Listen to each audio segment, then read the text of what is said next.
Délibéré, c'est au 5 janvier prochain. Ouais. 5 janvier prochain, et ils vont prendre une décision pour savoir s'il doit sortir ou rester.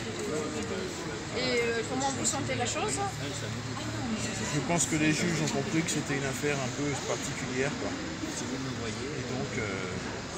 Une affaire prescrite, quoi. je leur ai expliqué qu'on allait faire une instruction. Ouais. Donc, Super. ça risque d'être difficile. Que c'était pas fini, quoi. Je leur ai dit Ouais, non, mais... Charles Maillot, il n'a pas dit son dernier mot, comme certains journalistes. Puisqu'il peut inscrire en faux la décision qu'il l'a déclaré coupable. La décision de la Cour d'appel de Poitiers, qu'il a déclaré coupable, comporte une mention qui caractérise un faux en écriture authentique. C'est le même cas de figure que dans l'affaire du juge, du docteur Michel Pinturo, puisque le réquisitoire introductif d'instance vise des faits qui auraient été commis au mois de septembre 2012, c'est-à-dire du 1er septembre 2012 au 31 septembre 2012, alors que dans les décisions de justice, les décisions du tribunal correctionnel de Poitiers, de Saintes, et la décision de la Cour d'appel de Poitiers, les juges ont constaté qu'il était poursuivi pour des faits commis du 1er janvier 2012 au 31 décembre 2012. Donc ça s'appelle une constatation inexacte qui caractérise un faux en écriture authentique. Donc maintenant, il faut engager et conduire à son terme une procédure pour faire juger faux en écriture authentique, l'ordonnance de renvoi devant le tribunal correctionnel, les deux décisions du tribunal correctionnel de Saintes et la décision de la Cour d'appel de Poitiers. Un travail qu'il faut conduire maintenant, et je pense que à tout le moins Madame Sylvie Perron peut le faire, puisqu'elle a essayé de former un pourvoi en cassation, et elle en a été empêchée puisqu'on l'a privée de l'aide juridictionnelle. Donc à partir du moment où une personne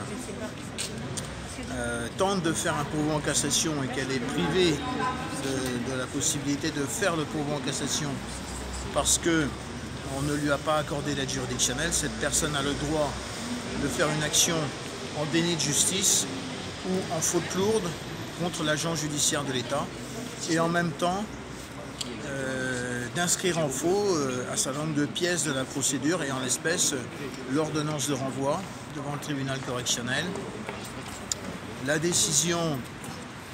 deux décisions prises par le tribunal correctionnel de Saintes et la décision prise par la Cour d'appel de Poitiers le 8 janvier 2020. Donc, toutes ces décisions comportent des mentions qui caractérisent des faux en écriture authentique, puisque le juge constate que la poursuite concerne des faits qui vont du 1er janvier 2012 au 31 décembre 2012, alors que non, le réquisitoire introductif d'instance vise uniquement des faits commis au mois de septembre 2012, c'est-à-dire 1er septembre. Si je vous dis au 31 septembre 2012, vous allez me dire à 31 septembre, c'est pas possible, puisqu'il n'existe pas de 31 septembre. Les faits, c'est 1er septembre 2012, 30 septembre 2012, et sur cette période, les personnes qui ont été mises en accusation et qui ont été déclarées coupables n'ont commis aucun fait en relation avec cette affaire.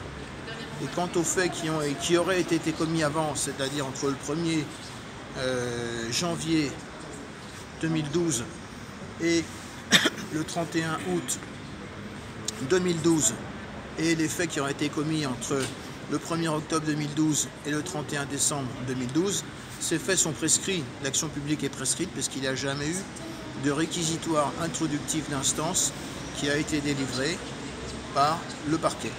On est dans une situation dans laquelle la justice n'a pas été rendue correctement aux critères, au concept du procès équitable. Voilà. Donc maintenant, le problème, c'est que les juges d'application des peines ne peuvent pas eux-mêmes remettre en cause les décisions de justice, il faut conduire une action pour faire juger faux en écriture authentique les 3 décisions qui ont été rendues dans cette affaire. Je ne peux pas vous dire autre chose. C'est assez clair, je pense. Merci. Et juste une dernière observation. Les juges qui ont à Saintes condamné à 2 reprises donc Stan Mayo pour les faits, la première fois 5 ans de prison, deuxième fois 4 ans de prison. Ces 3 juges avaient déclaré une personne coupable pour des faits que cette personne n'avait pas commis. Ça s'est passé au mois de mars 2021. Et en plus, ces 3 juges, qui sont les mêmes que ceux qui sont intervenus dans l'affaire de Stan Mayo, ces 3 juges donc, avaient déclaré une personne coupable pour des faits que cette personne n'avait pas commis, lui avaient collé 4 ans de prison ferme avec mandat de dépôt parce que la personne n'avait pas de travail. Et la cour d'appel de Poitiers vient de relaxer cette personne. C'était lundi dernier. La personne est relaxée, donc cette personne a fait 2 mois de prison pour rien. C'est d'autres affaires. Ouais. C'est une autre affaire. Hein. Ouais. Voilà, je ne peux pas vous dire autre chose. Hein, Alors, voir comment Merci ça va beaucoup. terminer pour ça. Ouais.